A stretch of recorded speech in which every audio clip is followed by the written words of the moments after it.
ویدیو قراره به شما بگیم که چه بازیگرایی از ترکیه با هم اختلاف دارن و چشم دیدن همدیگر رو ندارن. سلبریتی هایی که به نظر خیلی مهربون و بی‌نقص میرسن ولی برخلاف ظاهر جذاب و دوست داشتنیشون حواشی جنجالی و عجیبی دارن. پس تا آخر این ویدیو رو ببینید و روی دکمه عضویت بزنید تا بهترین ویدیوهای ترکی رو رایگان ببینید.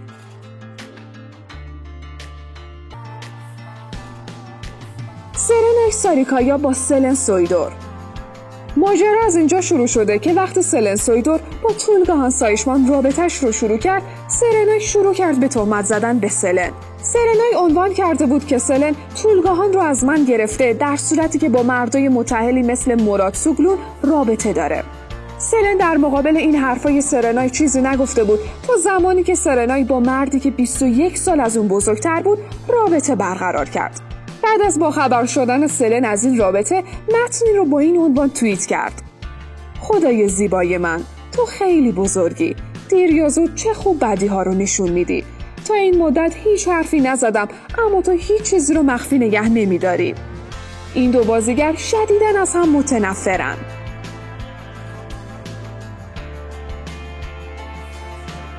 هازال کایا و بوراک دنیز.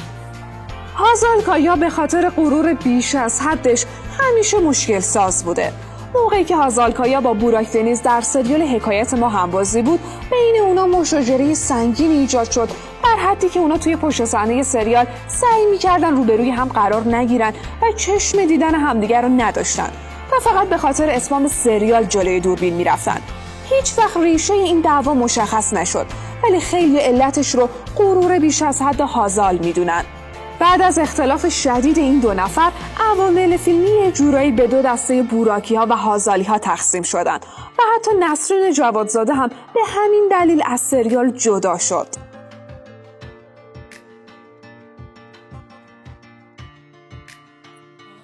هازال کایا و آسلی تاندوغان. هازال کایا بعد از سریال پربیننده عشق ممنوع وارد سریال نامش را فریها گذاشتم شد. اون در این سریال نقش اصلی رو به عهده گرفت، اما رفتارهای عجیب و غریب و برخورد بعدش با عوامل پشت صحنه حاشیه ساز شد. هازال در یک صحنه به خاطر آماده شدنش چندین کارمند پشت صحنه رو ساعت‌ها توی آب سرد دریا منتظر گذاشت. اما این پایان کژخلقی‌های هازال نبود.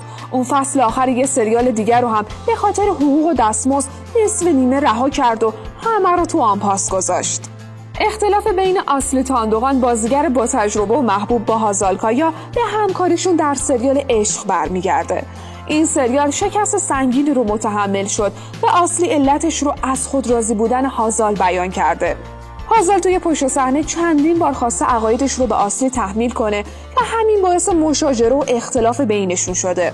آسلی همیشه از زیر کردن هازال شاکی بوده و به گفته خودش حالا دیگه سعی میکنه کمتر در کنارش قرار بگیره.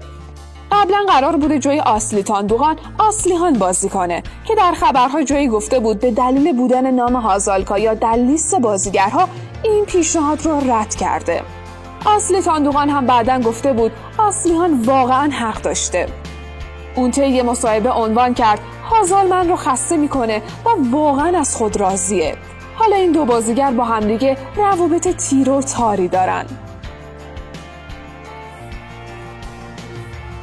نسلیان آتاگول و فخری اوژن. همونطور که میدونید نسلیان آتاگول و بوراک اوزچیویت بازیگران نقش اصلی سریال عشق بی‌پایان یا همون اوکیا بودن.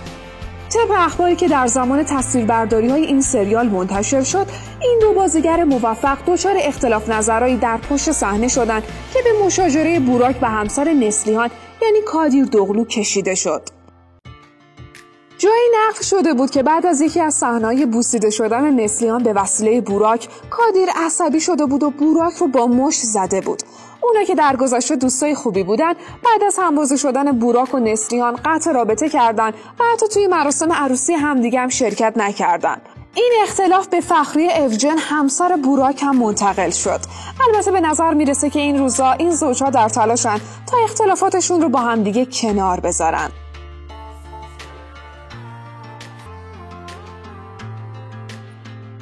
مهمت گونسور با ازگ نامال.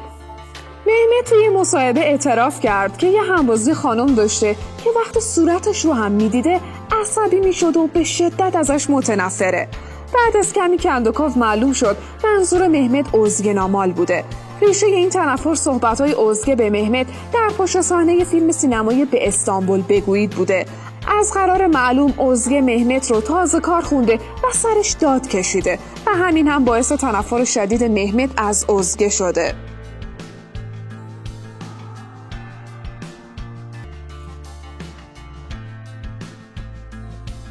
دمت اوزدمیر و جان یامان. به نظر میرسه که جان یامان خیلی نمیتونه جلوی حرفایی که میزنه رو بگیره و همین حرفای نسنجیدش باعث دشمن تراشی و دردسرای زیادی براش شده. شاید دور از ذهن‌ترین اتفاق ممکن در تلویزیون ترکیه شنیدن خبر اختلاف بین جان یامان و دمت اوزدمیر باشه. ماجرا از جای شروع شد که جان یامان چند بار راجع به عشقش با دمت اوزدمیر صحبت کرده بود. دمت هم قبلا کمی به این قضیه واکنش نشون داده بود. جان در آخرین مصاحبهش در مورد سریال پرنده سرخیز که با دمت همبازی بود گفت ما قسمت 20 سریال وارد رابطه عاشقانه شدیم. زوج نقش اصلی سریال باید خیلی حرفه‌ای باشن. من و دمت از هر لحاظ در فیلمبرداری‌ها کامل و تاپ بودیم.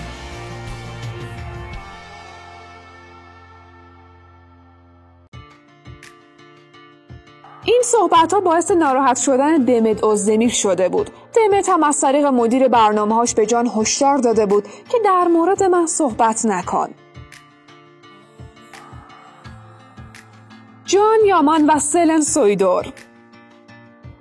جان سر صحنه فیلمبرداری سریال کدوممون دوست نداشتیم بعد از بحث با سلن سویدور یه لیوان به سمت اون پرتاب کرده بود. سلن به خاطر این موضوع جان رو به دادگاه کشونده بود. دادگاه هم جزای نقدی 7830 لیره‌ای برای یامان بریده بود. اما جان در مصاحبه‌ای گفته که این مبلغ رو پرداخت نمی‌کنه. سلن به خاطر ترس از جان مدتی سر صحنه فیلمبرداری نرفت و بعد از اون این سریال رو ترک کرد. کیوانش تاتلیتوق و جان یامان. وقتی جان یامان در اسپانیاست جمعیت 2000 نفری از طرفدارانش به دیدنش میان. در همون زمان کیوانش هم در اسپانیاست. یکی از خبرنگاران از جان یامان میپرسه که چرا کسی برای دیدن کیوانش نرفته. جان یامان میگه که کارای من حرفه‌ای تره و در کشورهای مختلفی از جمله اسپانیا پخش شده. به همین علت هم مردم اینجا برای دیدن من میان. این صحبت‌ها باعث ایجاد اختلاف بین جان و کیوانچ و واکنش بسیاری از هنرمندان با سابقه ترکیه شد. بسیاری از هنرمندان ترکیه معتقدند جان یامان یه آدم از خود راضیه، چرا که اون موقع بازی در سریال عطر عشق هم گفته بود من و دمت بهترین زوج هنری ترکیه هستیم.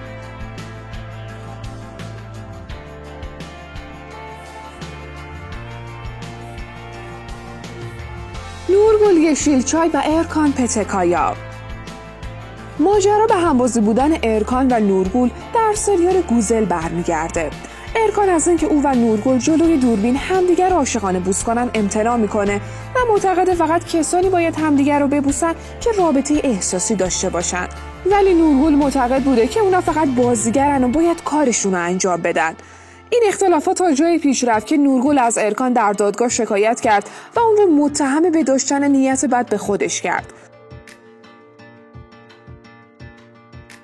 متقابلا ارکان هم این اتهامات رو به نورگل زد. اختلافات این دو نفر باعث شد که پروژه گوزل با وجود موفقیتایی که داشت متوقف بشه.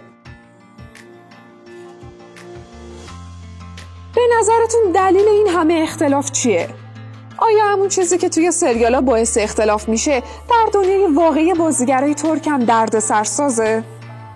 اگه دوست دارین با حواشی و جزئیات جنجالی سینما و تلویزیون ترکیه آشنا بشین، همین حالا توی کانال لنز عضو بشین. حتما ویدیو رو لایک کنید تا ما انرژی بگیریم.